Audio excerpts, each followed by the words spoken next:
जय साईं राम जी। आप सभी का हमारे YouTube चैनल साईं फ़कीर मेरा में हार्दिक स्वागत है। आज की वीडियो में हम ज़िक्र करेंगे बाबा के 10वें वचन का, जो बाबा ने अपने भक्तों के कल्याण हेतु दिया। मुझ में लीन वचन मन काया, उसका ऋण ना कभी चुकाया।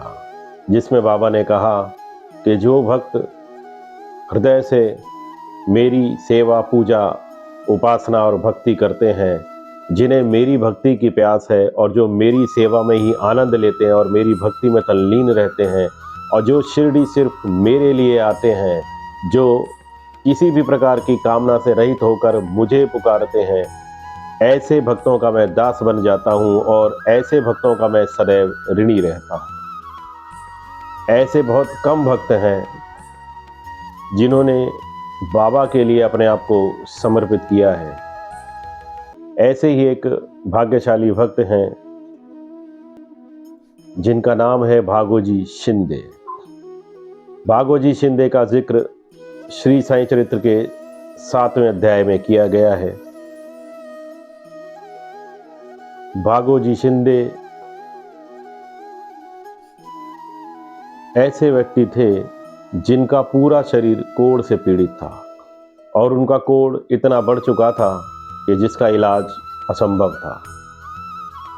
कई सारे वैद्यों को, कई सारे डॉक्टरों को उन्होंने दिखाया और सभी ने यही बताया कि अब ये कोढ़ लाइलाज है, इसका कोई इलाज नहीं है। और कुछ वैद्यों ने तो ये तक कहा कि तुम कोढ़ से महारोगी बन चुके हो, जो भी व्यक्ति तुम्हें हाथ लगाएगा तुम्हारी तरह कोढ़ी हो जाएगा। अपनी ऐसी हालत को देखकर वो बहुत दुखी और खिन्न हो गए। उनके गांव वालों ने उनका परित्याग कर दिया, उनके परिवार वालों ने भी उनका परित्याग कर दिया। जहां भी जाते लोग धुतकारते, पत्थर मारते, और अपनी ऐसी स्थिति को लेते हुए वो बहुत दुखी, चिंतित और परेशान थे। उन्हें ऐसा प्रतीत होता था कि ऐसी जिंदगी से तो ईश्वर मुझे उठा ले। उन्हें बाबा की कीर्ति के बारे में पता लगा और द्वारका माई तक पहुंचे और बाबा को पुकारा। बाबा करुणा और दया के अवतार हैं। जैसे ही बाबा ने भागोजी शिंदे को देखा, बाबा ने उनका हाथ पकड़ा और लेकर द्वारका माई आए और अपने आसन पर बैठाया। जो भक्त उस समय वहां मौजूद थे, उन सभी भक्तों ने कहा कि बाबा, ये महारोगी भागोजी शिंदे हैं। और शिरडी के वैद्यों ने और अन्य वैद्य डॉक्टरों ने भी कहा है कि जो व्यक्ति इसको हाथ लगाएगा वो इसी की तरह कोढ़ी हो जाएगा।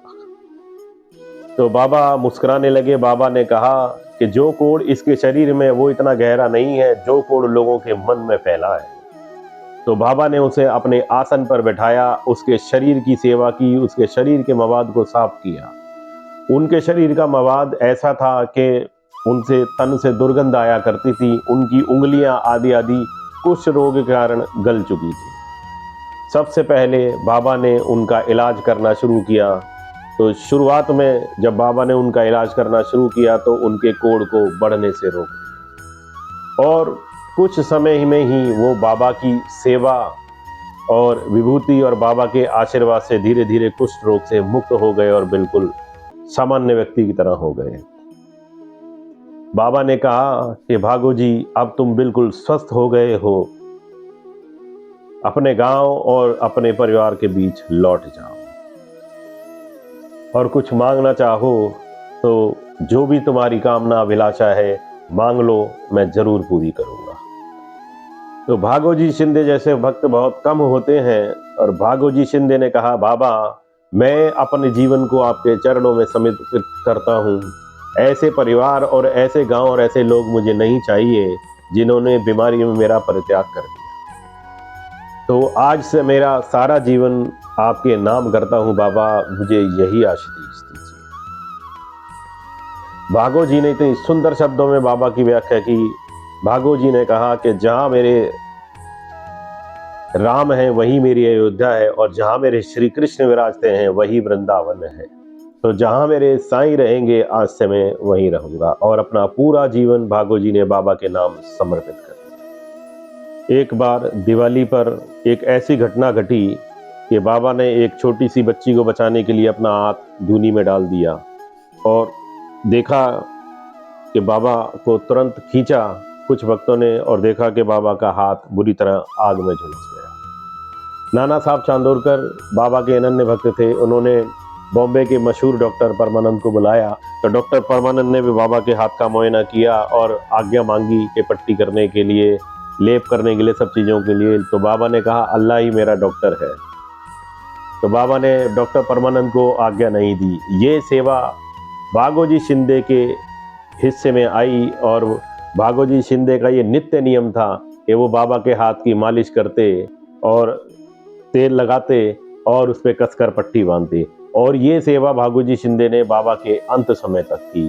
तो ऐसे महाभाग्यशाली भक्त थे भागोजी शिंदे कि ये सेवा डॉक्टर परमानंद के हिस्से में नहीं आई और भागोजी शिंदे के हिस्से में आई।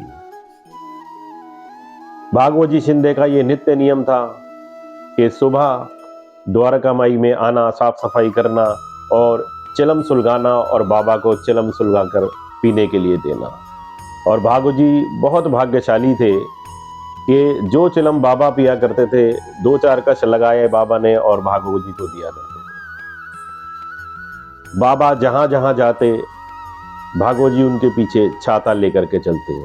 बाबा वायु सेवन के लिए लेंडीबाग जाते तो भागोजी उनके पीछे पीछे छाया के लिए बाबा के पीछे छाता लेके चला करते।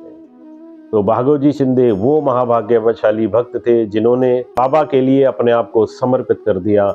और बाबा ने ऐसे ही भक्तों के लिए कहा है कि मुझ में लीन वचन मन काया, जिसका ऋण ना कभी चुकाया। जो भक्त अपने आप को मुझे समर्पित कर देता है, मैं आजीवन उसका ऋणी रहूंगा और कभी भी उस ऋण से मुक्त नहीं हो पाऊंगा। तो भागोजी शिंदे जैसे भक्त विरले ही और बहुत कम देखने को मिलते हैं जो कामना रहित होकर बाबा की सेवा और पूजा भक्ति करते हैं। भागोजी जैसे भक्तों के लिए बाबा भी सदैव ऋणी रहते हैं। मेरी इस वीडियो को शेयर कीजिए, लाइक कीजिए और मेरे चैनल को सब्सक्राइब कीजिए।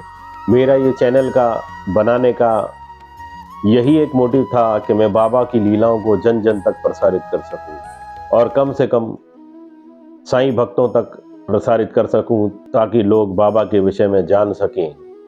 क्योंकि मैंने ये अनुभव किया है और बार बार शिरडी यात्रा और जगह जगह मंदिरों में जाता हूँ तो बाबा के लिए पूछता हूँ तो लोग बाबा के विषय में बहुत कम ही जानते हैं। केवल 2 या 4 लीलाएं या चमत्कार बाबा के जानते हैं, जबकि बाबा ने 60 साल शिरडी में बिताए और 60 साल मानव जाति के कल्याण के लिए अपने आप को समर्पित किया और असंख्य लीलाएं रची।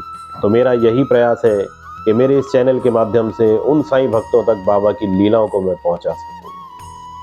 अगले गुरुवार आपसे फिर मुलाकात होगी बाबा के 11वें वचन के साथ। तब तक के लिए आज्ञा दीजिए। ओम साईं राम।